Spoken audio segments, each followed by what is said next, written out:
truly, I only want you to answer this if you are comfortable, have something to say, and also take SuperFarm out of it. But as a newer person coming into the NFT space today, how would you personally invest $1,000 NFT edition? How would you do it? Picks and shovels, right?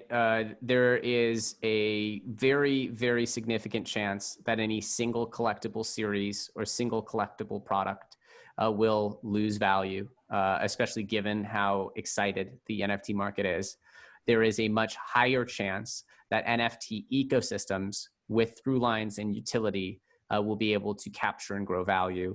And obviously, there are some that have already proven that they can withstand bear markets and come back even stronger.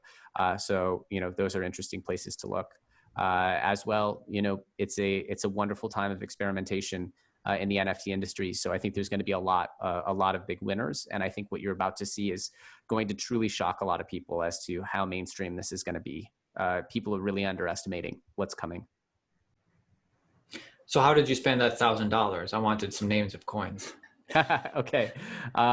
Yeah. So, looking at top projects, you have a really interesting project with Ecomi. You have interesting projects like obviously Engine really held through the bear market. Obviously, it didn't hold value, but it came back even stronger.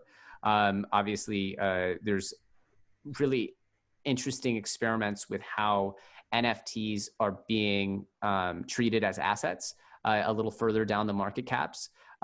So I would be spreading out, I'd be spreading out my bets because it's really not clear. It's so early. It's not clear which ecosystems are going to deliver the winning toolkit.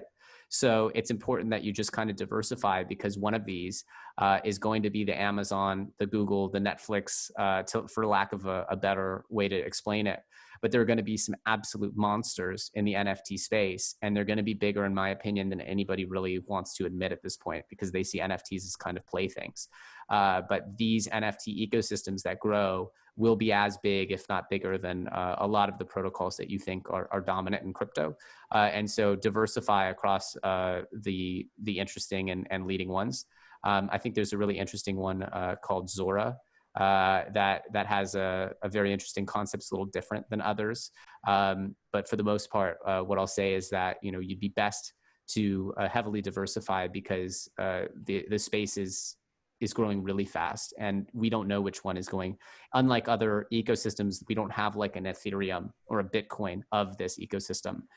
So in some ways, it's a much more open and a much more accessible world for making these kinds of gains, right, and growth, because there's still not a clear champion winner. And I think there will be over time a couple of these protocols that absolutely take the cake, or at least a lot of cake.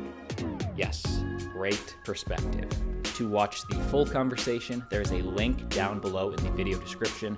And if you're interested in learning more about cryptocurrency, click subscribe. You do not want to miss a daily video. See you tomorrow.